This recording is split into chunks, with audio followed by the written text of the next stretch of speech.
Bonsoir à tous, heureux de se retrouver ensemble encore pour partager la parole de Dieu. J'espère que vous avez passé une bonne semaine avec la grâce, le secours du Seigneur.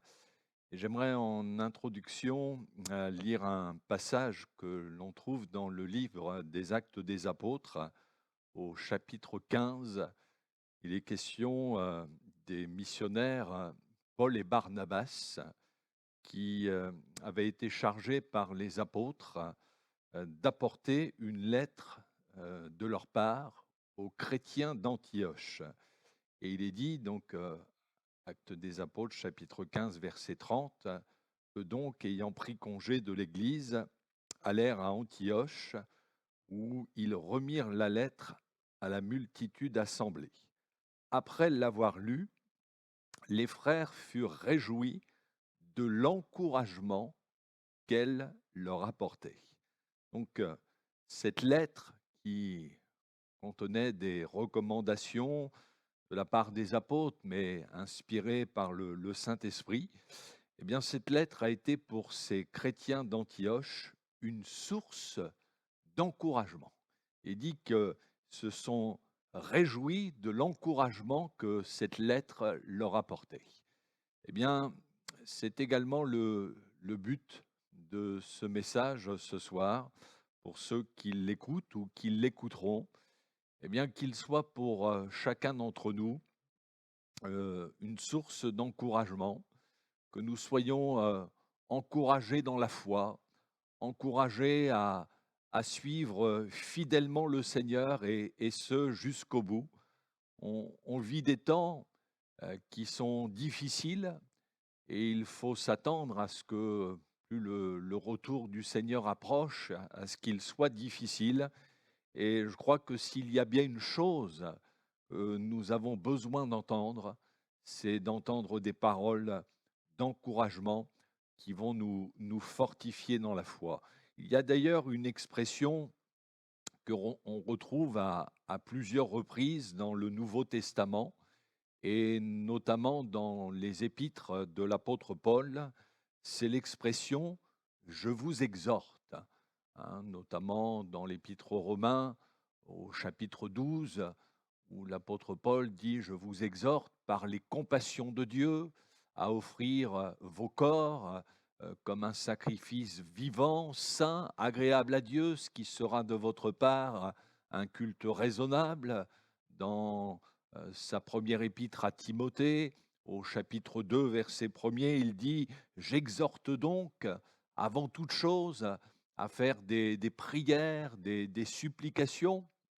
Donc l'exhortation, on la retrouve souvent, et par définition, exhorter, c'est donner du courage, c'est stimuler, c'est motiver, c'est une forme de soutien, c'est encourager quelqu'un à faire ou à poursuivre quelque chose. Et en l'occurrence ici, l'exhortation concerne ceux et celles qui appartiennent à Christ. On le sait, on n'est pas appelé à faire qu'un petit bout de chemin avec le Seigneur, mais il importe de le suivre et de persévérer jusqu'à la fin.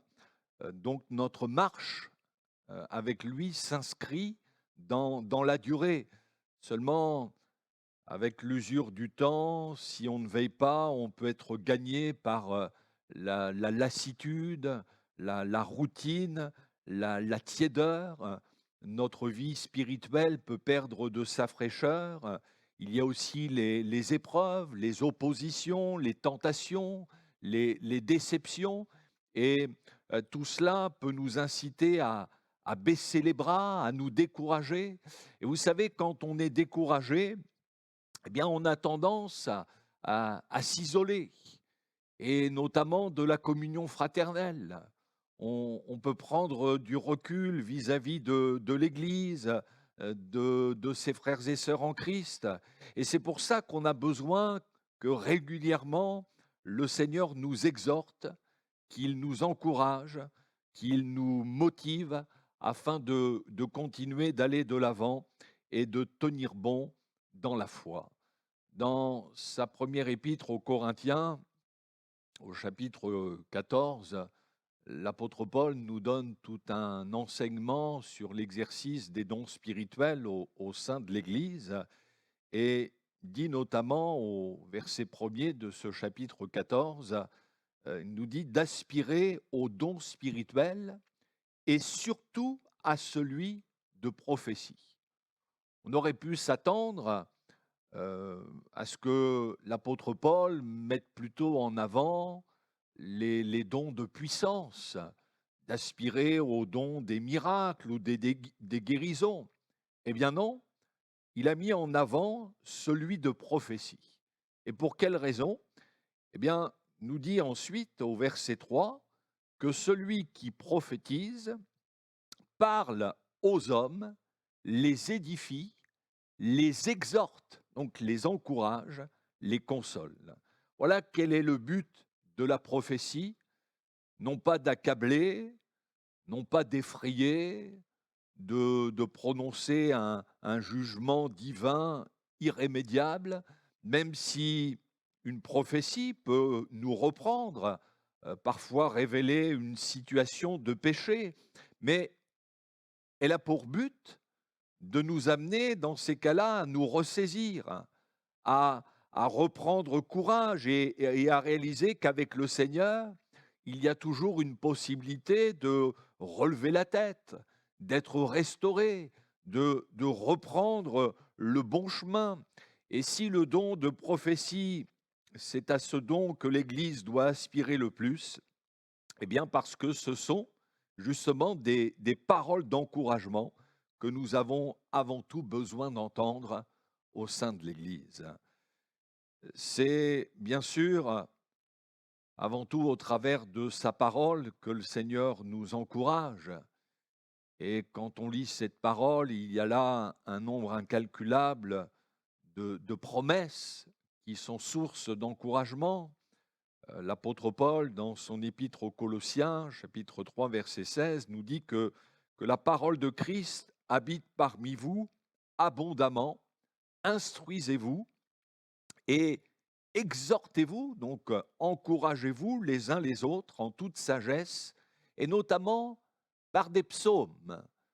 Parce que si c'est important de lire toute la parole de Dieu, pour reconnaître que s'il y a un livre qu'on affectionne particulièrement, c'est ce livre des psaumes, parce qu'on y trouve là de nombreuses paroles qui sont réconfortantes, rassurantes, qui procurent la joie, la paix, l'espérance.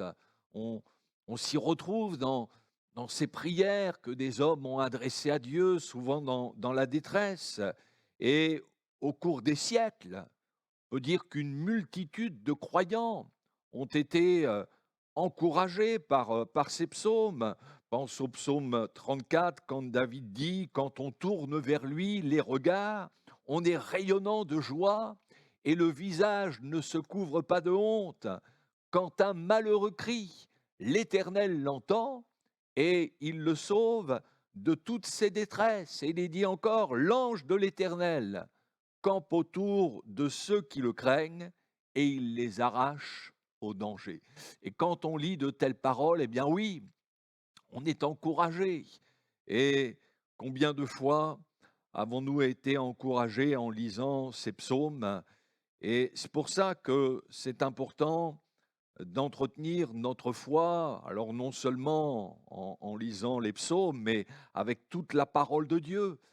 Dans sa première épître aux Thessaloniciens, au chapitre 4, l'apôtre Paul nous parle du retour de Jésus qui va coïncider avec l'enlèvement de l'Église, où les morts en Christ vont ressusciter et ceux qui sont vivants à ce moment-là, les chrétiens authentiques, vont être enlevés aussi à la rencontre du Seigneur.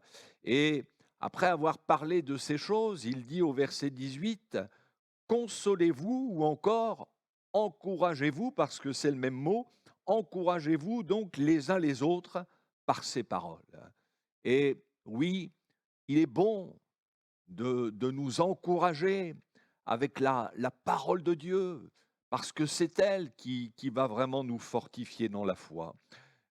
Il est aussi à noter qu'il y a une différence entre le langage de la loi et celui de la grâce. Si la grâce nous dit: «Je vous exhorte, je vous encourage», la loi, Dieu disait plutôt à son peuple: «Je t'ordonne». Parce que les Israélites n'avaient pas le choix, ils devaient absolument se conformer aux commandements de Dieu. Certes, c'était pour leur bien, mais la loi leur était imposée. Tandis que sous la grâce, le Seigneur n'oblige pas, il ne nous contraint pas à obéir à sa parole. Alors ça ne veut pas dire pour autant qu'on peut se conduire n'importe comment, pécher impunément, parce que la désobéissance a toujours des conséquences fâcheuses. Mais sous la grâce, le Seigneur nous exhorte. Il nous encourage à observer sa parole, et ce pour notre bien spirituel, pour notre bonheur. La parole de Dieu n'est pas là pour nous accabler. Lorsque nous prêchons, nous ne sommes pas là pour culpabiliser ou pour faire des leçons de morale. Ne fais pas ceci, ne fais pas cela. Mais la prédication, elle a pour but d'encourager à suivre le Seigneur fidèlement, de stimuler en nous ce désir de lui obéir, de le servir, et que nous puissions, avec sa grâce, devenir meilleurs. Euh, le Seigneur ne nous oblige pas, par exemple, à venir dans sa maison, mais au travers de sa parole, il nous encourage fortement à nous y rendre, parce que nous en avons besoin, vous et moi. Et il y a un encouragement dans ce sens-là. Dans son épître aux Éphésiens, au chapitre 4 et au verset 1er, on retrouve aussi cette même expression. Et Paul dit: «Je vous exhorte donc, moi le prisonnier dans le Seigneur, à marcher d'une manière digne de la vocation qui vous a été adressée.» Paul nous exhorte à marcher d'une manière digne du Seigneur, c'est-à-dire à tout faire pour lui plaire, pour l'honorer au travers de notre vie. Mais là encore, nous ne sommes pas forcés, mais encouragés. Le Seigneur attend de notre part un acte volontaire. Mais remarquons, Paul dit: «Je vous exhorte donc.» Il ajoute ce petit mot donc pour faire le lien avec ce qui vient d'être dit précédemment, et notamment à la fin du chapitre 3 au verset 20, où il nous parle de cette puissance qui agit en nous et qui peut faire infiniment au-delà de ce que nous demandons ou pensons. C'est comme si Paul nous disait: mais puisque vous avez une telle puissance à votre disposition, eh bien cela doit d'autant plus vous encourager et croire que oui, vous pouvez marcher d'une manière digne du Seigneur grâce à cette puissance de Dieu qui agit en vous. Voyez-vous, l'exhortation chrétienne n'a rien à voir avec un simple appel moral. Tu devrais essayer de t'améliorer, de faire ceci ou cela. Parce que si ça ne dépendait que de nos capacités naturelles, nous en serions incapables. Mais l'exhortation, elle s'appuie sur les promesses que l'on trouve dans la parole de Dieu. Et non seulement nous sommes encouragés à marcher d'une manière digne du Seigneur, mais à partir du moment où nous le voulons, eh bien, le Seigneur nous en donne aussi la force. Il nous en donne la puissance, cette puissance qui agit en nous. Et puis, nous avons aussi, au travers de la communion fraternelle, un puissant moyen de nous encourager. C'est l'auteur de l'Épître aux Hébreux, au chapitre 10, verset 24, qui écrit: «Veillons les uns sur les autres pour nous exciter à l'amour et aux bonnes œuvres. N'abandonnons pas notre assemblée comme c'est la coutume de quelques-uns, mais exhortons-nous réciproquement, et cela d'autant plus que vous voyez s'approcher le jour. Et le jour dont il est question, c'est celui du retour de Jésus. Et il y a plusieurs versions qui, à la place d'exhortons-nous réciproquement, ont traduit encourageons-nous mutuellement. La Bible nous montre qu'il y a quelque chose de puissant dans l'encouragement fraternel.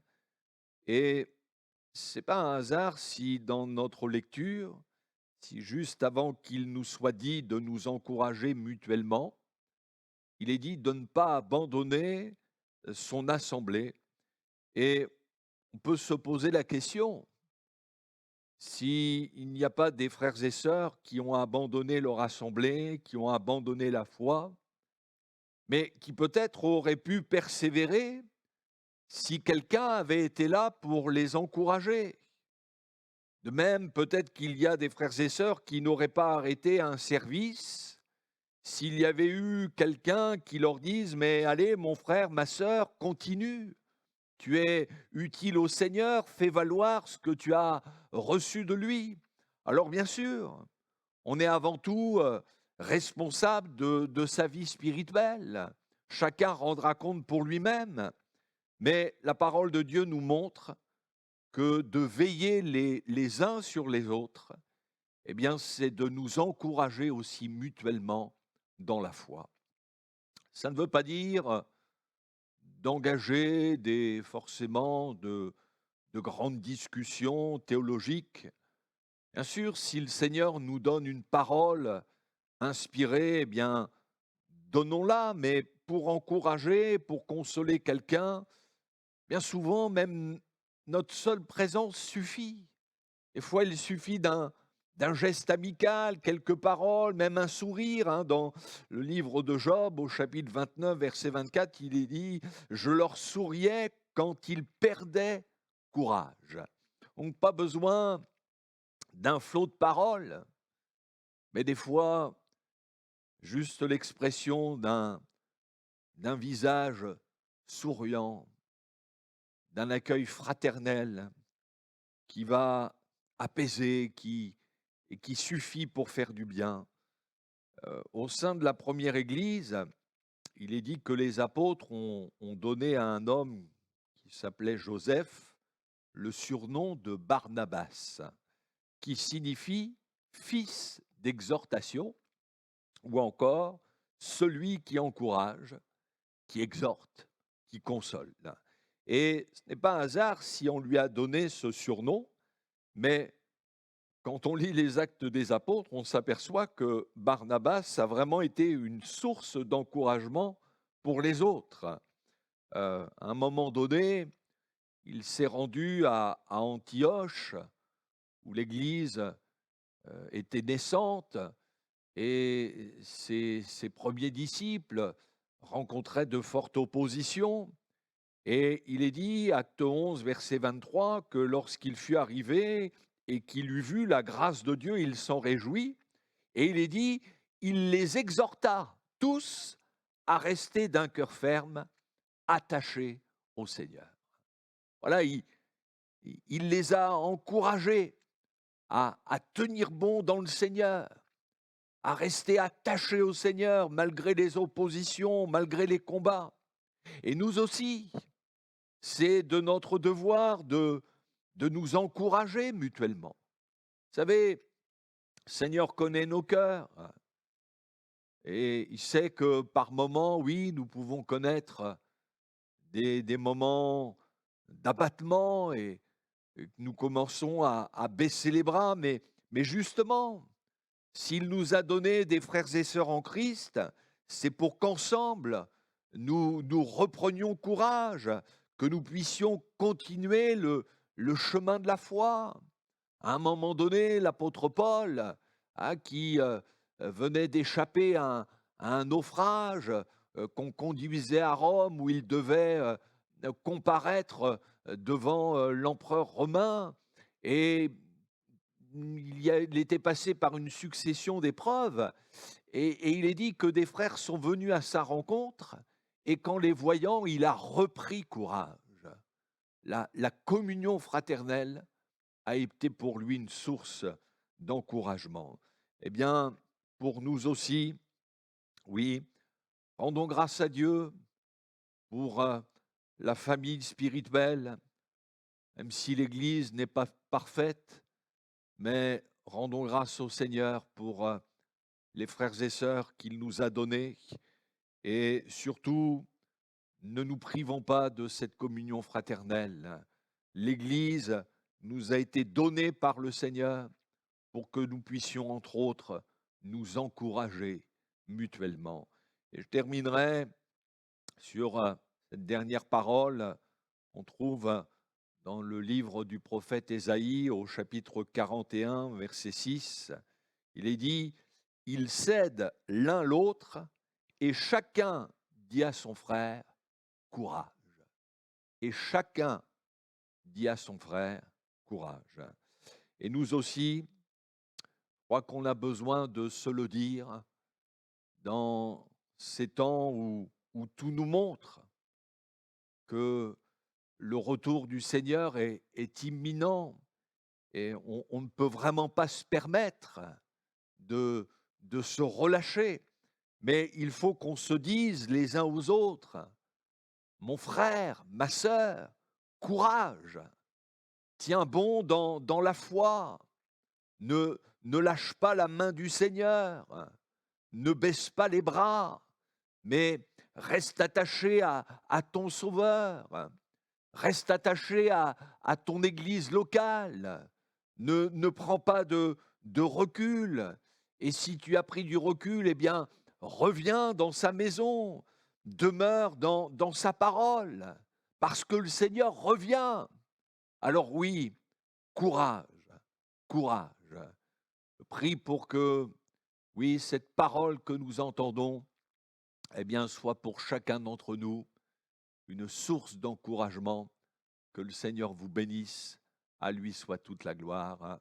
Amen.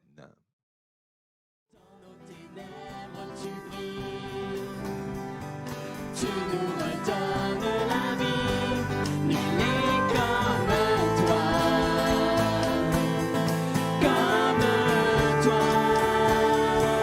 Dieu admirable, Dieu admirable, inébranlable, ton nom surpasse toute puissance, Dieu de miracle, incomparable, oh Dieu, oh Dieu.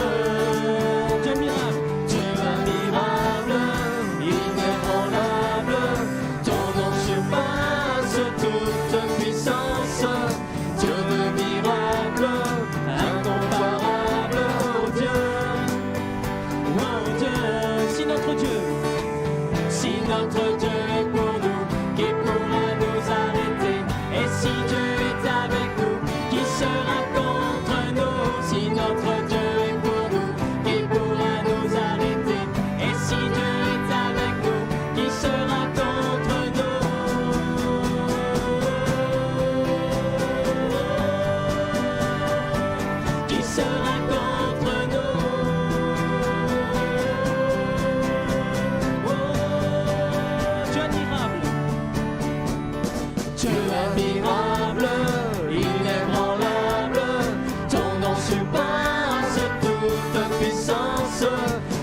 inébranlable.